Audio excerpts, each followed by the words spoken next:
Hello and welcome to SWWLS Speak Your Truth. It is March 10th, 2021, and this is my very first show. Y'all gonna have to hang with me because I don't know what's gonna happen, but we're gonna hang in there together just to give you guys a little bit of history on SWWLS. One, it stands for the Society of Women Who Love Shoes. And we are a 501c3 charity, which we help families of abuse heal one soul at a time. Our founder's name is Diane Samoff, who is a abuse survivor, and a pair of shoes changed her life. And so that is what we do. We help families from finding a place to live in the middle of the night when they don't have anywhere to go, furniture, clothes, shoes. We help them find jobs, anything that we can do to help a family or a person not only get away, but get on their feet after they come out of a situation, which is pretty difficult. One of the mottos that we say is lived it, left it, learned from it, and now learning to help others. That is the whole purpose of what we do. We do a lot of social events with women and the communities that we live in, where you can actually bring items or donations to the function. We take financial donations as well as volunteering just your time. And so we're excited to have this platform with the podcast because it allows a safe space for survivors to go to talk, whether it be that they are in a current situation that they are trying to get out of, and they just may need guidance and support on how to do that. Maybe it's someone that has already left the situation and they just want to talk about the way they overcame it and share their story so that hopefully their story can help someone else in the same situation. And so that's what this podcast is about, is that giving the voice back to victims, taking their power back and sharing that story. And so I hope, as your host, that I am able to allow these people to tell their stories in a way that it impacts your life, even if you were not a abuse survivor, but maybe it'll impact you to be a safe space for someone else and to guide someone else in the right direction or be a help to someone else. To tell you a little bit about me, my name is Shauna Jackson, and I am a writer and blogger. This is my blog, Zen and Paper Girl, if you ever want to check it out. I was dealing with family abuse in my own family, not directly to me, but a family member, and it broke us apart. And in the midst of me going through all of that, I found this charity. And so I am so excited to have the opportunity to be on this platform and share it with you. Now, just so you guys know, we are preparing for April, which is Child Abuse Awareness Month. The color for child abuse awareness is blue. So if you can wear something blue, you have a blue room or a blue car and you want to take a picture of it and post it to bring awareness to child abuse awareness, we would love to have your support with that. Again, we do take donations at some of our live events, but you can reach out to us on our Facebook page, which is Society of Women Who Love Shoes Houston. On Instagram, we are SWWLS Houston, and on Twitter, we are Society of Women Who Love Shoes as well. We are currently working on a Clubhouse membership, so yeah, I'm so excited. We will be able to take our conversations from here on this podcast and extend them to Clubhouse, where we can actually get people to ask questions and have more of a fellowship with other people and survivors and networking in that way on Clubhouse. So as soon as that happens, we will let you guys know.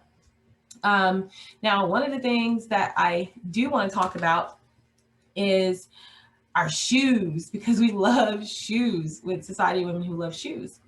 One shoe can change your life. And so I've been taking a little gander at the spring shoe trends. And currently, there are some trends like the heavy soles with dainty details that are kind of coming in.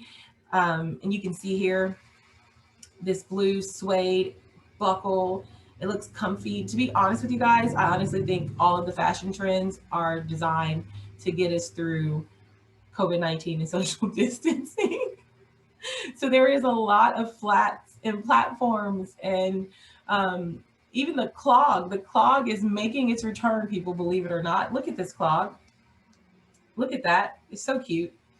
The house shoe, or I think they call them house slippers, have gotten an upgrade, and they are totally on trend for spring. And so is the kitten heel, that little tiny heel, like you in your mind only like your grandmother wears. We are out of practice on walking in stilettos because we aren't walking anywhere. So the kitten heel is back. And I also think that that's why the flat is back as well. Also, for us Texans, which you guys are going to love this, the cowgirl boot is in. And they have tons. Look at all of these different options that you have. And there are some embezzled, or I guess jewelry on the shoes, like chains are really in style right now in very great ways. And the really dressed up tennis shoe. Now, I'm not gonna lie to you guys, that's my go-to. A pair of shell toe Adidas with a dress, or a pair of Chucks with a dress or skirt is my go-to. So I've been doing it, but it is definitely on trend. Now that we have had our shoe trend report for spring, let's get into our first guest. Her name is Natasha, and Natasha is coming to us from Las Vegas, Nevada. This is my first guest. This is our first show for 2021, and it is so perfect that we get to start it with Miss Natasha. Hi. Hi, how are you? I am great. How are you? I am good, good. I love your necklace. We're the same today. Oh, you gotta have your crystals. Oh my gosh, look at this. Oh my gosh, see, this is just like, it's coming together, right? I'm still, my heart's pounding, so I have amethyst in my hand. Oh, it's so funny that you bring up amethyst, because my daughter, on the way from school, I just picked her up. She pulls out her amethyst that we went to the crystal shop and bought together. And she goes, Mom, do you believe I have 2 amethysts? She's like, I didn't even realize I bought 2 of them. I was like, well, if you bought 2, there's a reason. That's right. I said, that means there's something in that. And so she pulled her chart up again, and she's like, oh, it says like calm, fear. Well, she's a junior getting ready to go into her senior year. She's going to graduate a little bit early. And she's in debate and all this, like, she's a lot of pressure. So I can definitely see why she's leaning toward the amethyst. Yep. That's so cool. Awesome. So pretty. Well, I'm just so excited for our viewers and our listeners to be able to hear your story. So let's start first with, how did you find us? How did you find Society of Women Who Love Shoes? Actually, Clubhouse on day 3. Okay. Day 3. On day 3. Wow. I'm day 9 today. I know you go into the household, right? Yeah. And I actually was in a vulnerability room, a room that kind of talked about the same topic, and Diane was in that room, and she reached out to me directly asking if I would like to take advantage of the opportunity. Wow. So now, in that room, were you speaking about your story? I did a little bit, yeah. That's the best. I tell my story to everybody. Yes. That's awesome. Because I think it's what motivates me the most. to keep Yeah. going. Absolutely. Yeah. So let's jump into that then, right? Okay, so now we're gonna put on our big girl draws. Where does your story of abuse begin?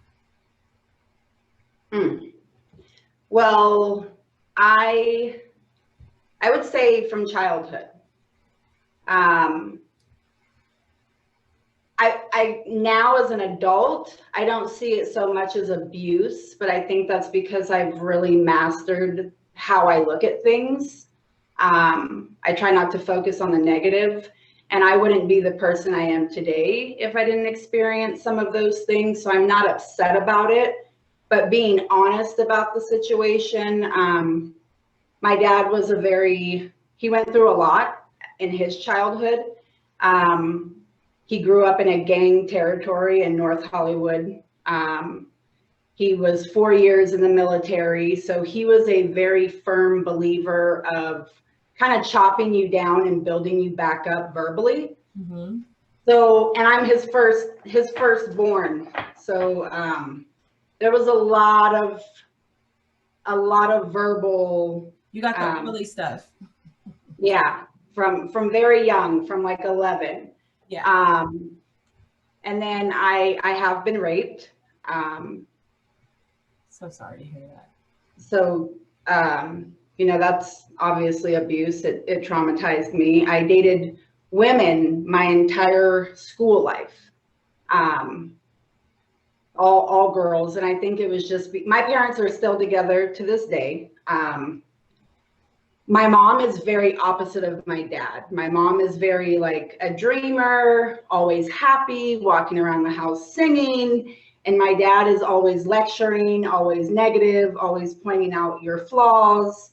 I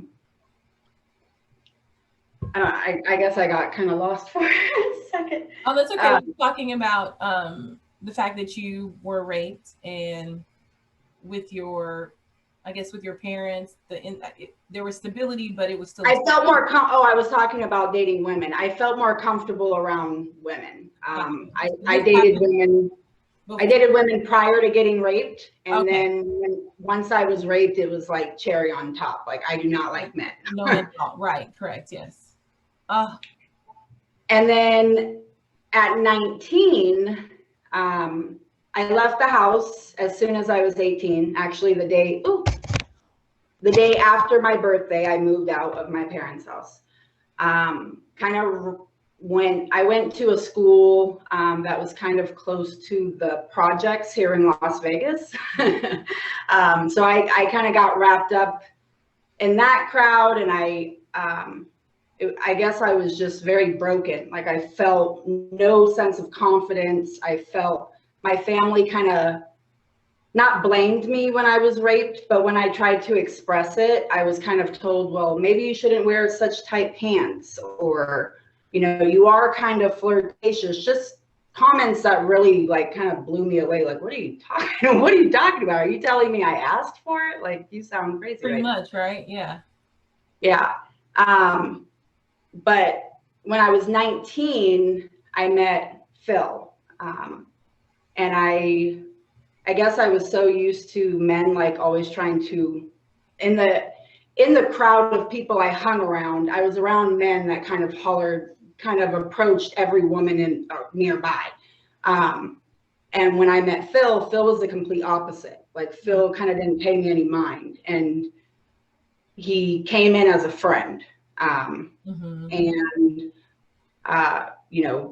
after a year and a half of us becoming very close to one another, I started like realizing I think I have feelings for him. Like, I get butterflies when he's about to come by, and I put makeup on and I get dressed up, and like, this is kind of very weird for me. Yeah.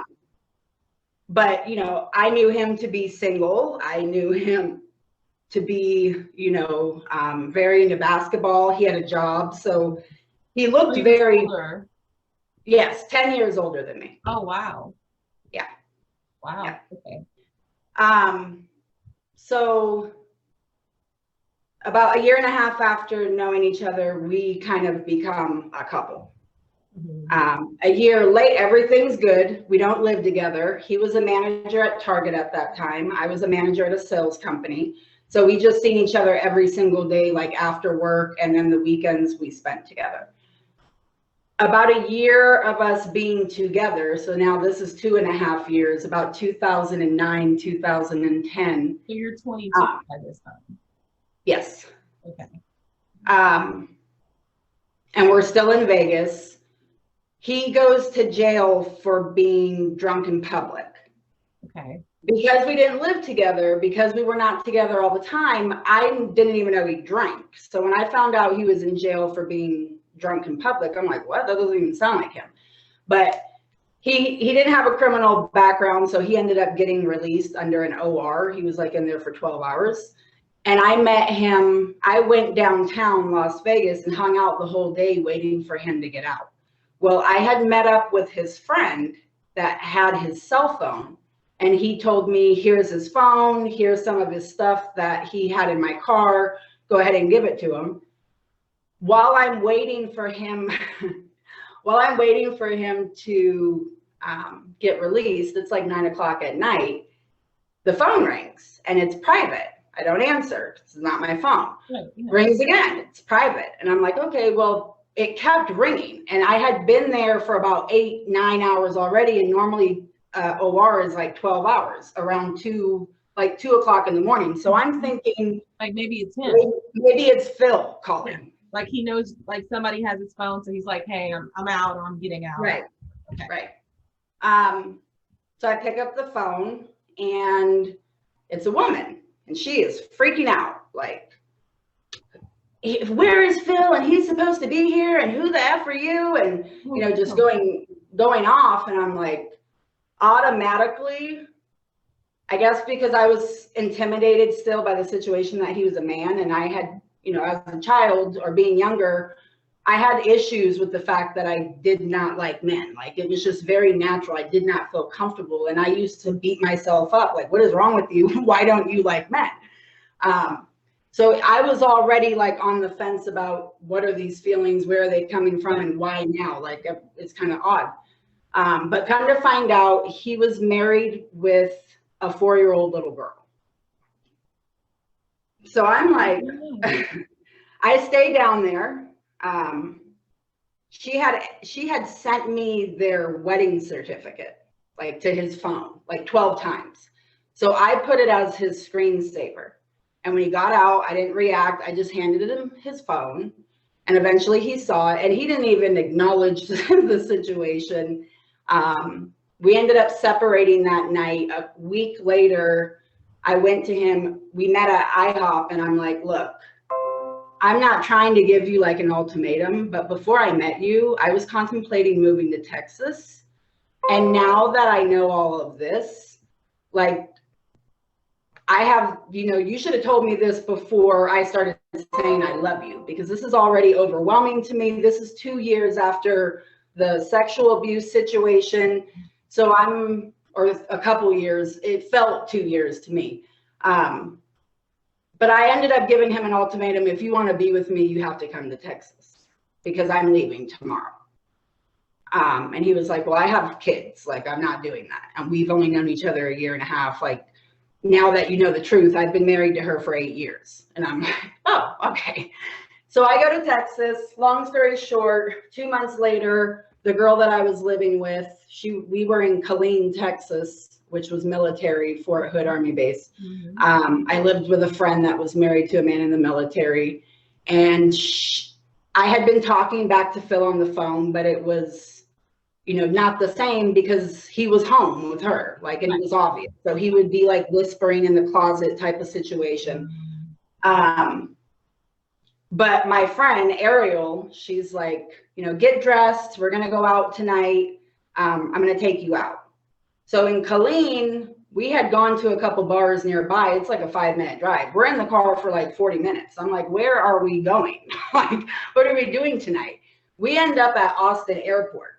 And here comes Phil coming down the escalator. So Phil had reached out to Ariel and planned to come out there. Yeah. So I'm not going to lie. I kind of fell into his arms like, Oh, I'm oh my sure. God, my Prince Charming, I'm just so in love. I cannot believe you're here for me. Because in your mind, that was him saying, I left that. Yeah. Yeah.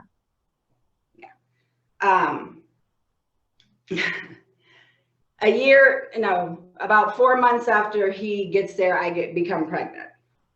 I was like, I became different at that point. Like, I don't know, my personality really changed. I was about 165 pounds at that point. This is like 2010. 5 months later, I have a miscarriage. This is now 5, 6, 7 months of him being in Texas. Now I live with him, and I come to find out that he is a full-blown functioning alcoholic. He goes to work. He's had a job the entire time I've known him. But as soon as he clocks out of work, he starts drinking. He's from Watts, California. He grew up in a very gang territory, and it was literally like being in a relationship with Jekyll and Hyde.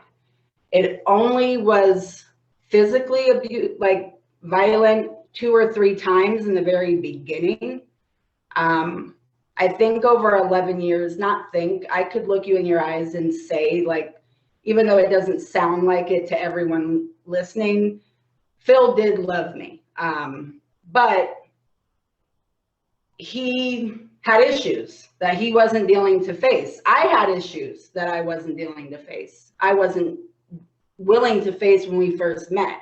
But through our moves, because we were in Vegas when we met, we moved to Texas. After 3 years of being in Texas, we moved to Colorado.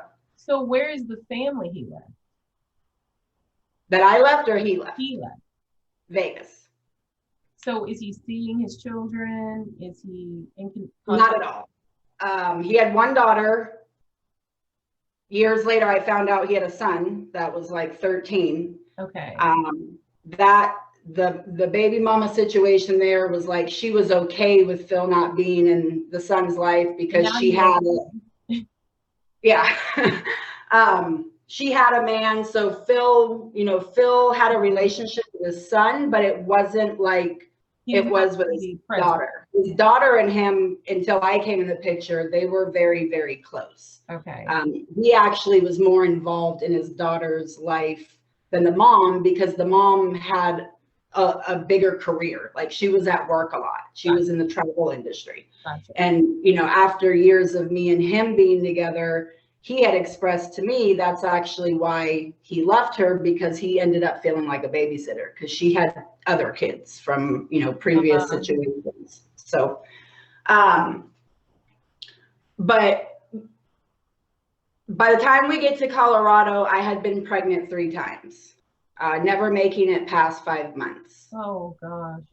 And obviously, if I'm getting pregnant this close to one another, I'm not going to say that he sexually assaulted me, but I can definitely say that I wasn't always excited about, intercourse. That you were always saying yes, but he would basically push him. I mean, I wouldn't say no either, being completely honest, because he has passed away, and I do love and respect him as a person. I just came to a point and realized that this is not going to work. Like, in a relationship, we're supposed to uplift one another, and we're not uplifting one another. Like, I'm uplifting you. You have moments that you're uplifting me, but the relationship was built on lies. You have an addiction problem. I'm getting verbally abused because of your addiction problem. When he wasn't drinking, I was treated like a queen. And I think that's why it took so long for me to leave, because when you put it on paper, and there was a lot of good, I mean, I did a lot of growing with him, a lot of growing. But because, and I see what you're saying, basically you were excusing the abuse for the addiction. Like, well, if he wasn't an addict, he probably wouldn't do this. But you do know, Natasha, there are lots of addicts that do not beat their, wives or girlfriends or Absolutely. Absolutely. You know what I mean? It was a combination of a lot of things. Yeah. You know, and I guess sometimes I do still defend him. And I think his passing may have something to do with that, because it did happen. He passed away in 2018, drinking and driving. Like from an And accident? in a car accident in Colorado. And it was 28 days exactly to the day I left him. So it wasn't even a month. So it was like, do you blame yourself for that? Absolutely. Everyone blamed me. I wasn't even allowed at the funeral. We had in Colorado, we kind of had like created a family. We had a huge group of friends, more in his age group. We did a lot of turning around together in Colorado.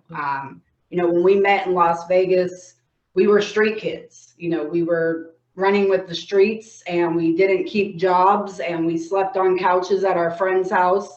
In Colorado, we kept the same job. We had money in savings, but it looked good on the outside, but at home I was going through it.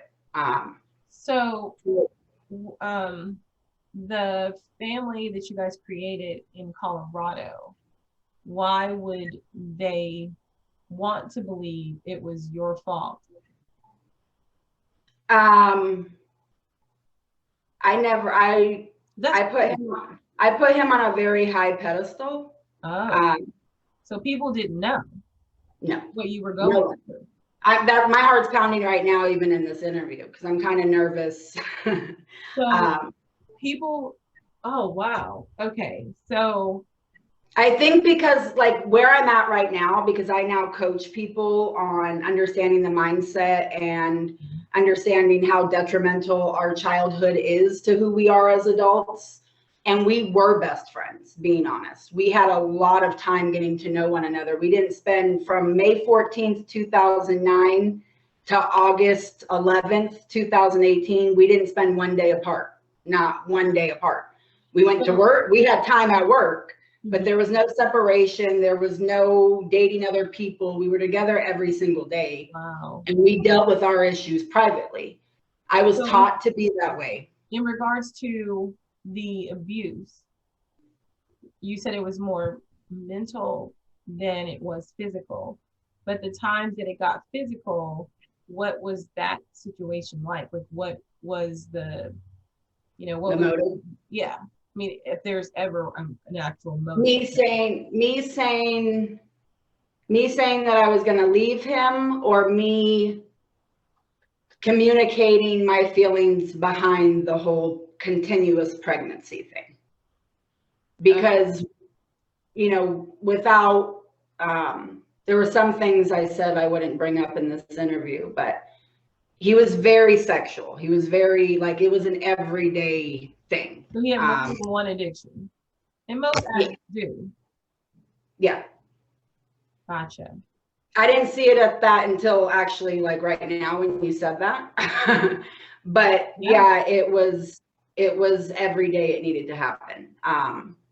So if I'm just now having a miscarriage and I'm still healing, and you know, you're ignoring that, right, my body is not getting the proper time to heal. And that's exactly why today I'm unable to have children. No, I've lost both of my fallopian tubes. The second time the fallopian tube ruptured, I lost my first tube was the right side, then the left side. When the left one ruptured, for whatever reason, I guess it didn't show up in the ultrasound that it had ruptured. The hospital that I went to in the morning released me. 12 hours later, I was at Walmart and I blacked out, fainted, ended up in the hospital. I was admitted. I had to have a blood transfusion because I was bleeding internally because my fallopian tube ruptured. So because of the amount of damage and all the internal bleeding, I had so much scar tissue that attacked my uterus that I've had a hysterectomy at 28. Oh no. So I mean, you don't have to answer this question if you don't want, but did the abuse have anything to do with the miscarriages that you had? Mentally, yeah. I think a lot of our medical our health. Like the You stress know, that you were under. absolutely. Your mental state of mind has a lot to do with everything about you. And, you know, I guess it was for a long time until about 2018, because my entire life shook up, to go through grief, guilt, shame, being, you know, they tried to jump me at his candlelight because I wanted to be there. And, you know, when he passed away, his wife, they were still legally married. Yeah. So she had all legal she had all legal rights when he passed away. So that too was another reason. And I started a life, when I found out that I couldn't have children, by that point, due to depression, I had went from, when I met him, obviously we spent a lot of time together, so I was younger, but when I met him, I weighed 168 pounds. By 2016, I weighed 356 pounds. And when I was told I couldn't have children, that same year, I lost my grandmother, and my grandmother was a full-blown diabetic, and she died on the amputation table when she had to get her legs cut off. No. She died in that procedure. So I told myself, I'm not going out that way. Like, Natasha, you have to get a grip of your life. And you know what all that weight was you were carrying. Right. You know what I mean? Right. So I lost a lot of weight. I ended up losing 200 pounds. I had a nutritionist, I had a personal trainer, and honestly, 9 to 5, I had full support. But when you start making those type of changes in your life and you start showing your self-love, and you're not protecting someone when they're not treating you right, whether it's momentarily or if it's an everyday thing, it's really important that we set boundaries and we're able to point out when we're not being treated the correct way. Yeah. Especially when you grow up in a household where I was always being put down with words. It was the way I was disciplined. I didn't get spankings. I didn't get my phone taken away. I didn't get grounded. I would get put up against the wall and get told I'm everything in the book for hours and hours and hours at a time.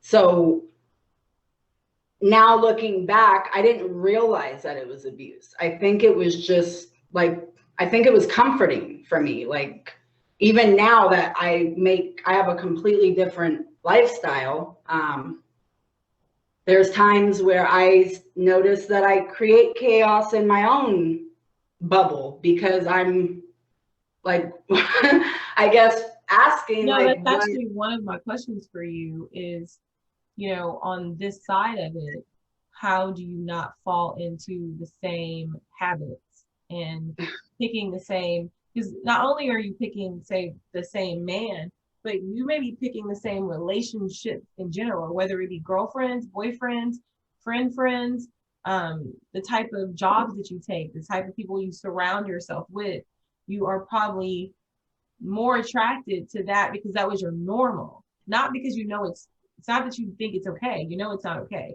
but are you falling into those types of situations again in a natural sense where it's like you're not even recognizing it until you're in it. You're like, whoa, this feels and looks the same way. You may be a different person, but this feels the same way.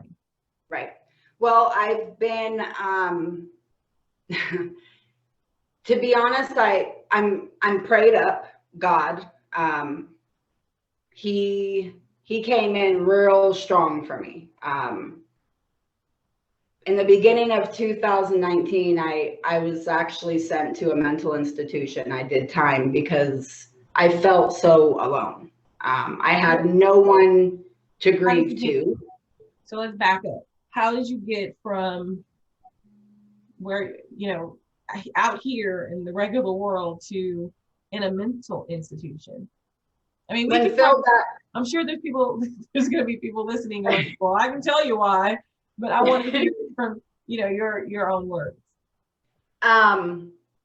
When Phil passed away, I lost it. I lost my job for crying every single day at work. I'm extremely good at what I do. I've been in sales since I was 16. But I blamed myself. I was I was extremely hurt. and dealing with guilt. I wouldn't wish guilt on anybody. Shame on him, you know, because it's terrible that even in the afterlife, he can put that type of control and blame on you. Like to even put it on you that it's your fault that I died. That's crazy. So I feel that way. And I'm getting to the point where I'm walking down the street screaming, like, what is, am I in the twilight zone? Like, how am I being treated this way? I'm even having comments from my family members because all people seen was, one, I didn't tell anybody anything. So two, he was the type of personality where he comes into the room and the party starts. He's very energetic. He's very upbeat. He's very charming. He was extremely handsome, well-dressed. My mom adored him. Like Phil was just amazing. What's funny about this is when you compare it to regular culture in regards to like the Me Too movement, you're speaking about this man in the same way that these Hollywood stars are. They're charismatic, they're attractive, they're the life of the party, they're trustworthy, they seem like they're a calm individual. Yeah. And so there were so many lies. So many lies. Yeah. You know, he wasn't abusive towards me, but I think that's because of how much I loved him.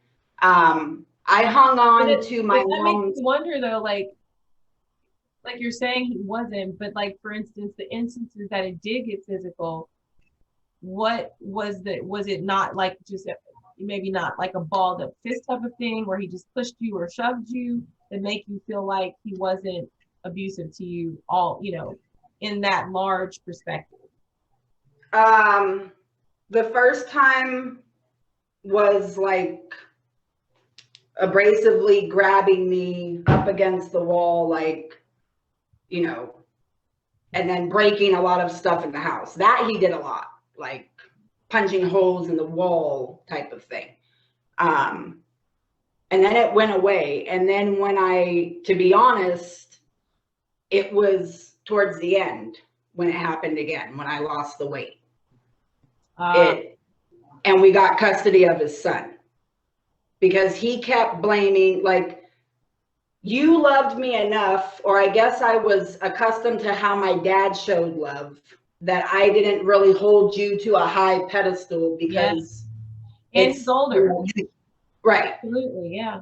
So, you know, in my mind, you love me enough to where I could fight to become a better version of myself.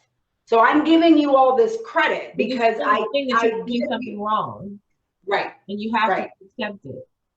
Right. So I was hurt because of how mad I felt when he died. Like, I wanted to stand like on the top of the highest building in the world with a microphone and just tell the, like, what are you guys crazy? Like, how am I completely being down to the phone call when I found out he passed away? The words were, I woke up to 87 missed calls, including, I mean, I'm not going to say a suicide message from him, but he called and left me a voicemail 12 minutes prior to the car accident. And he's drunk and he was playing that song, I still see your shadows in my room, can't take back so that song's playing. And I wake up in the morning to all these missed calls. So I call my friend, one of, you know, I had missed calls from my mom. Something told me to call a girl named Sherry. And she was like, where are you at? Are you sitting down? Yes. I need to tell you something, but no one wants you to know, so don't call anybody yet. Phil died last night. Oh my God. Now, remind you, 80% of this family that we created in Colorado, they were people that I introduced to him, that I met at work. He did mobile detailing, so he worked around a lot of men. I met a lot of women that were married to men, and we were like a couples Okay, little, gotcha. Like your group. Yeah. like 30, 40 of us that every holiday we were together. Yeah. We were always together. Yeah. So I, you know, to being completely honest, I was more shocked by hearing no one wants you to know this than I was. Oh, absolutely. That was the first thing that got me. Like, you can't even grieve in the moment or take it in because you're being told, hey, don't ask any questions. Yeah. Wow. So, you know, after not being, they had a candlelight in Colorado for him. He was cremated. One of his closest friends, like the guys in the group, still to this day, they check on me because the people that were closest to him knew what time it was. The people that I did call, the times that he would get violent in the house or he was verbally like saying he was going to, so I would get scared. And because I'm 32 and I've never been in a fist fight, period, nor have I had a spanking. Like, there's no violence in my life at all. Right. I know I have the Mexican eyebrows and a sad face, but I'm like a butterfly chaser. So, you know, I wasn't getting love and support from family and friends, from no one really. Even my parents did, but they have their own stuff going on to where they couldn't give me the amount I honestly needed at that time. So you have all of this going on and you're battling all of this internally and alone. Right. Right. So, and he died. I know it sounds crazy and some people may not believe it, but he died the exact date, September 18th, 2016. I found out I couldn't have children. September 2018, he died. So the exact date, September 18th. Yeah. So like in my mind, I'm thinking like, are you crazy? Like, why do numbers keep coming up in your life? Like, I started going through a warfare within myself while going through a spiritual awakening. I feel, to be honest. Well, that's what it is, though. That's what a spiritual awakening is you're clearly going through, you know, like I have my dad actually gave this to me, but it's a saying that the sun is always shining. Right? It's always shining somewhere. Without darkness, you can't see the stars. Like, I always think about it in that way. So when you're going through something like that, it's almost like, I hate to say that we don't all have to go through something per se, to be able to have a positive response.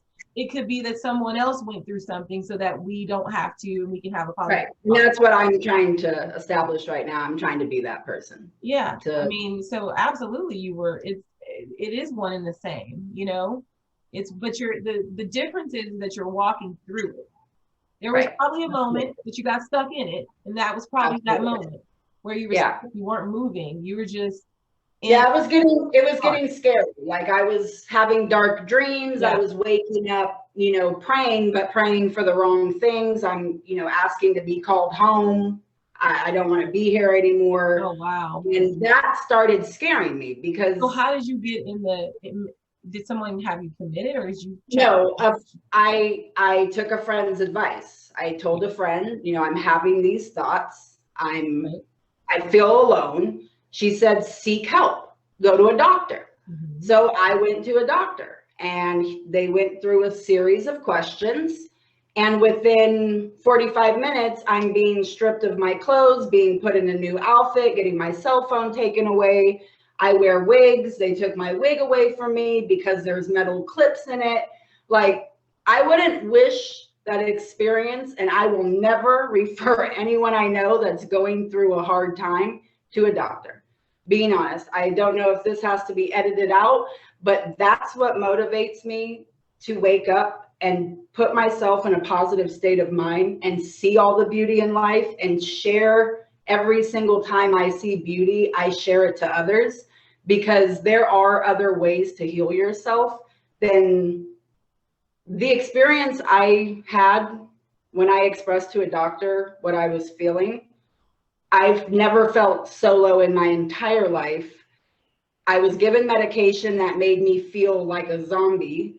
And that was the point where I realized, Natasha, you either need to stop talking about it and just end it if that's really how you feel, because obviously talking about it is just putting you in more pain, or you got to get a grip of yourself and you got to focus on the light, because this is not going to end. Like I feel more abused. I don't feel more abused because I feel beautiful right now, but I didn't realize how heavy my abuse was until I left. So, okay, so you leave, and then 28 days later passes away, and now you are thinking you're confiding in, a counselor or a psychologist, and they basically tag you as clinical immediately. And because I answered the question, do you think about killing yourself? I said yes. Yeah. And I thought I was supposed to be honest. I can understand how that may sound crazy, but between you and I'm sure you've done other interviews, when you're going through trauma, you would be lying if you don't feel in moments like you don't have no more strength to keep going. Right. But you hadn't attempted it at that point. No. Sure that's one of the questions that they ask, like, have you attempted? No. But they do ask, like, how many times have you thought about it today? And they did ask me that. And I told them honestly, every day. And I'm sure because you said every day and all the time. But let me ask you, even though you wouldn't wish that experience on anybody, did going to the mental institution actually help you, or do you feel like it made you worse?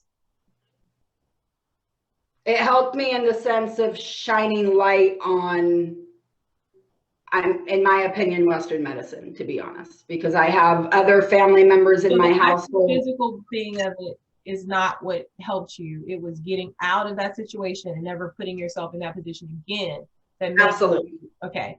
Absolutely. And that's a whole nother conversation, the mental health world, and the fact that it's literally like 30 years behind what we should be doing now and how we should be catering to people. But in that case, the church is too. I mean, right. And that's who I would recommend to anyone to lean on is God and the church and people of God, because that's where. But sometimes that I still feel like the church is a little bit, they're a little bit slow in communicating. I'm not, and I feel on some things I feel I don't know if I'm allowed to talk about, but I don't believe in. Okay, I don't believe in religion. I don't believe in the Bible. I believe in God, but I don't believe in it in the form that they try to deliver it to us. No, you have this is safe space here. Okay. In the story of Jesus Christ. When I was a kid, I told my mom that I believe in all religions. And my mom thought it was very funny. She's like, well, when you say that, what do you mean? And I was old enough to start finding out about, Buddha and Buddhism and Christianity and Catholicism. And I was learning all of these different things. I went to a private all-girls Catholic school in California. And so for me, I wasn't Catholic. So it was those moments in time where I started figuring out other religions. I'm baptized Catholic as well. Okay, yeah. I was Baptist, but I was going to Catholic school. And in my mind, the only purpose for these other messiahs was that it was a different communication. And I told my mom, I said, well, absolutely, really just the same message, how you communicate with that person. And that's what they need to see. It would be like us being Black women. You look at a situation, and if I can see me on the screen, then it's going to make me confide or believe in that situation or that product more, right? So that's to me that's why there's so many different, because it's really just different ways of communicating the same message. Absolutely. Hope and love, right? So no, this is a safe space to do that. But it's just like even with you with your lifestyle, and that's the issue I have with the church is that can I be in the choir? Can I be openly gay? Can I be openly right? And no, answering that honestly, no. Right. That's because exactly. It make you feel uncomfortable. Right. So that's my issue with the church is that we have to learn how to communicate so we don't lose people. So, but you are right, if it's something in regard, but you also don't want people laying hands on you because they think you got the devil in you And that's the reason why you have mental issues. Right. So for me, I'm very grateful. I'm extremely grateful for with all, on the other side of that, I know I also have friends and family that have been affected by COVID. So I'm not saying that COVID is a good situation, because it has brought pain to people. But for me, this whole pandemic and kind of being forced to sit down and kind of isolate yourself, I have learned in the last 2 years, the reason why it's gone from childhood to teenage years to some of my adulthood was I never properly dealt with it. I always thought I was, because I was focusing on the positive, or I was doing this, or I was leaving when it was happening at that time, but then coming back. But when it all came down to it, internally, I was just brushing it under the rug. Mm-hmm. And it's easier to do that when you have all these people around you to kind of distract you. But when you get to the point where you deal with your issues face on, and you learn that you don't need others to feel loved, it comes from within. I didn't realize that until the last year and a half, time by myself. Like, I don't. So how long has it been since you were in the mental hospital? That was in the beginning. That was February of 2019. Okay. He died in September of 2018. Okay. So you come out of, therapy, yeah, brain gel. I get another job. Yeah. Okay. I get sent to Colombia. Okay. With no job. Like Colombia, the country? The country. I lived there for 6 months. I ran and overseen the entire operation. We generated leads for solar companies. Okay. They were calling America, but we brought jobs to Colombia. Okay. I'm actually getting ready to move there in the next month or two, and I'm going to stay for another year and a half. Company? Yes. Okay. I took a break. I'll tell you the story. I don't know if we have time to, but I went to Colombia. I'm a manager. I was responsible for when I got there, we didn't have an office. We didn't have a team, nothing. I had to do all of that. I don't speak Spanish. My first language was Spanish when I was little. My dad's side of the family is Hispanic. My grandfather doesn't even speak English, but we left that culture when I was 4 years old and moved to Las Vegas. I was born in the Valley of California. Okay. So if I'm around Spanish, I could pick up enough to communicate, but it's not like it's not a language that I speak foreignly. So you have to, especially dealing with Colombia, it's a poor country. So there's not a lot of these people that I was recruiting, not saying that they weren't wonderful people, but they weren't advanced enough to where I could do a 4-hour training and put them on the phone and generate sales. And the people that I worked for were extremely profit. Like, it doesn't matter how you treat the people, like, just get profit. Yeah. And 2 months after being there, I was fired and kicked out of my apartment that my job had me in, and I spent the 2 nights on the street in Colombia. Why? Until the people I worked for let me go, because they called me at 5 o'clock in the morning. We start at 8, yelling, saying, "Do not spend 1 minute in training today. I want them on the phone all 8 hours." And it, that's great. I understand. Like a discrimination reason. It was no. You were trying to get you. Okay. Yeah, it was. I wasn't willing to. These people needed. First of all, I've been other manager positions, and if you're so focused on the profit and not losing money, you would not want these people that are getting hung up on within 10 seconds of being on the phone, calling on these leads. You're not making money this way. Like, they're not prepared to get on the phone yet. So you're in your car for 2 days, and then what happens? I actually ended up getting I was a manager, so my entire team, we had a relationship. This is 2 months in, not 2 days in. 2 months in, I reached out to one of the families, one of the kids that was on my team. And I said, hey, you know, I have a round trip ticket booked, but I still have 2 months left in Colombia. And I am enjoying myself here. To be honest, that was my therapy, Colombia. Even though it was bumpy when I first got there, the different environment, the simplicity, the culture changes, the lovely air, it was completely different than any state I've ever been. Like, it was just, I felt like I was living a different life, to be honest. I felt home, to be honest. But you're in Colombia for 2 more months after that?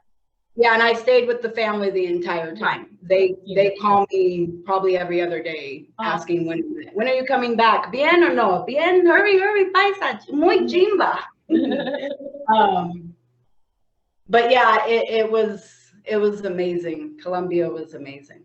So you know, obviously you got up, dusted yourself off. You are back in doing what it is that you love in regards to sales, in regards to career.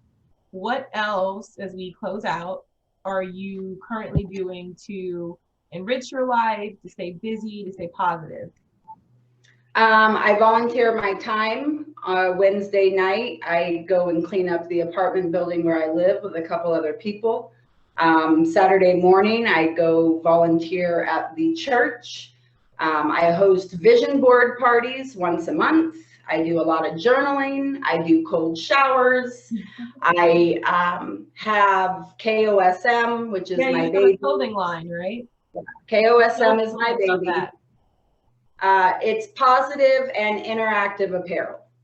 I have learned from my experience that every single one of us are domesticated beings. A lot of our emotions were put down on us. And until you're, you know, the brain is not completely 100% developed until between the ages of 25 and 30. So once you're 30 and you could look like at all the trauma moments, and I feel you're able to like kind of define how those moments triggered your reactions, like, and you study that and you really start unraveling like who you are. I remember going to a seminar, a lady named Erlene Buggs. I went to a seminar in Colorado and I got put on the mic, and she asked the question, who are you? And I said, I'm Natasha and I have a boyfriend and I can't have children and I'm a sales manager. And my answer was not very different from all the other people that went, but what she pointed out in all of our responses was we all answered with the roles that were given to us. None of us answered with who we really are. We just, once your kids move out, once you lose that job, like what's left? And that really, that sticks to me. How old were you? That was the year prior to leaving Phil. And when I left Phil, I kid you not, there was no thought in it. I woke up one day and packed a backpack and left a 4-bedroom house, 2 cars, $8,000 a month between the two of us, and moved back to Vegas into my parents' house where I can't stand living just because our relationship's so much stronger when we don't live together. And I value my relationship with them. I just left, like, yeah, well, out of you nowhere. make your mind up, you're done. When you're done, you're done. And unfortunately, with every survivor, it's a different, there's not a limit or an amount that you can say, oh, this is the time, this is the level, right. This is what it takes for you to finally say it all depends on you.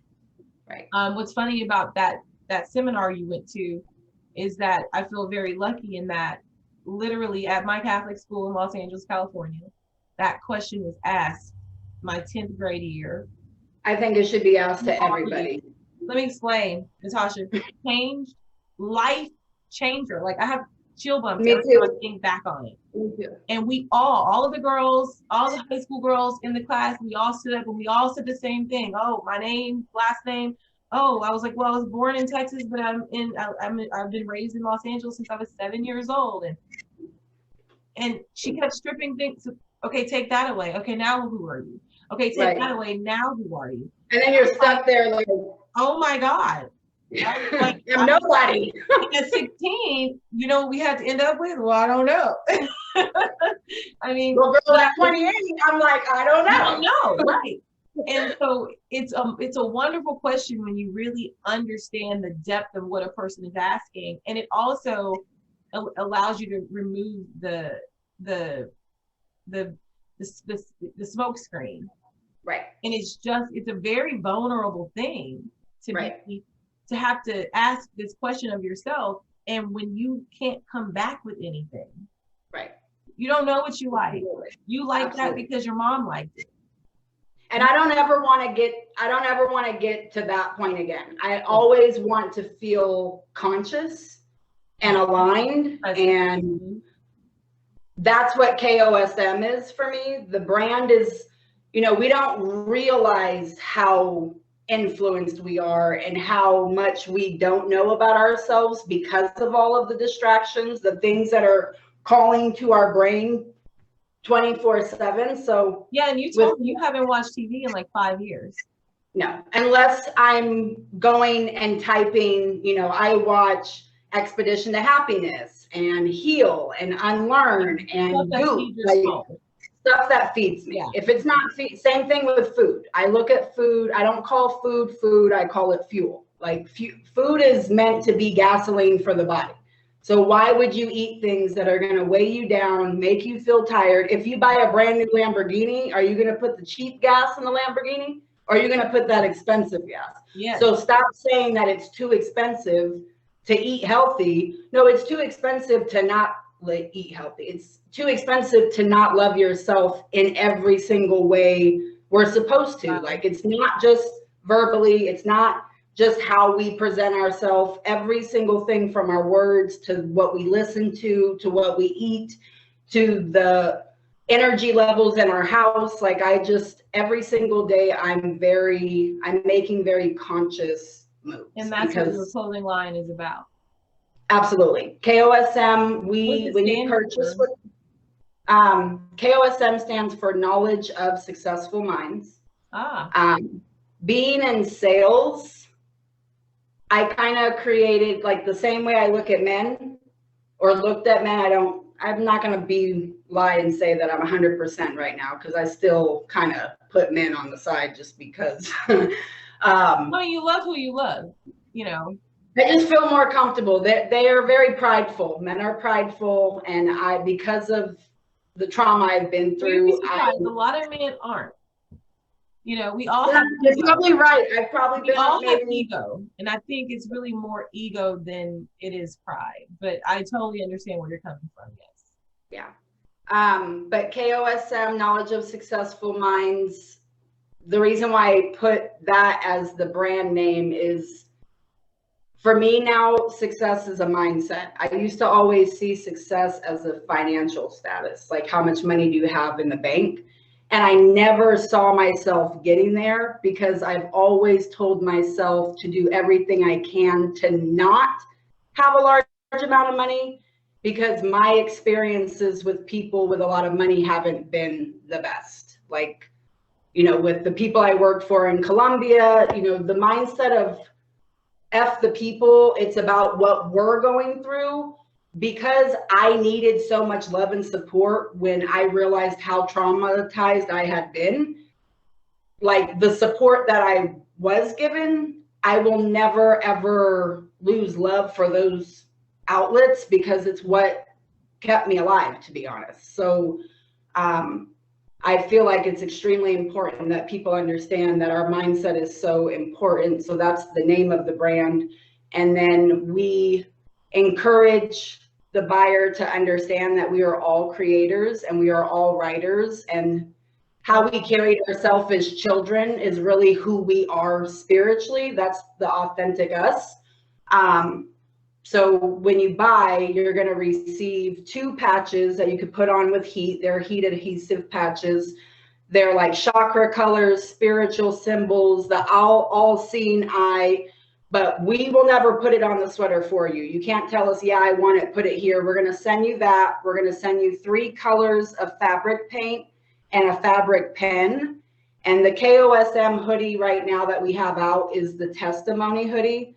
So the right side of our body is the masculine side. So if you're a man, your hoodie set, the testimony will be on the right side. Like everything is strategically placed.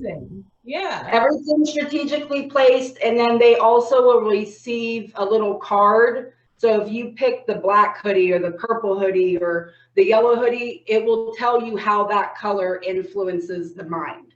So that when you pick to wear that sweater, you're putting it on consciously. Absolutely. With intention. Absolutely. Oh, that's amazing. Well, I thought it was cute. One, I want to say thank you, Natasha, for sharing your story. Yes. I'm hoping that your story will be a blessing to someone else. I think the best part about hearing your story is hearing how you are thriving and how you are motivating and being a blessing to other people. But more than anything, you're being a blessing to yourself. Yes, that's the most. Everything I'm doing, that's really where it and no matter what anybody says, that's okay. Yeah, it is okay to take 100%. care of you. Absolutely. I agree. Well, I thank you. And me too. You are a part of the SWWL family. Woo-hoo. Once we get our club started on Clubhouse, I will send you an invite. Join us. Tell other, women, clients that you know about this program. Tell them about our charity and any way that you can give back, other than just being here on this podcast. Please let us know. Actually, I was going to ask you that next. If you could send me that information, I wanted to go ahead and send something after this interview. I sure will. So Thank you so much. I will let you get back to your beautiful night in Vegas. It's already Winning Wednesday. Yes. Oh, I love it. Winning Wednesday. I love it. Awesome. Well, we will talk to you soon, Natasha. Thank you so much. Thank you. It's been a pleasure. One of the things to say is I am loved, I am light, and so are you. I am loved, I am light, and so are you. Yes, so go let your light shine. Yes, ma'am. Thank you. It's a pleasure. Bye. Bye-bye. All right, guys. Well, that will do it for our first podcast for 2021. Thank you to Natasha. And if you guys want to learn more about Society of Women Who Love Shoes,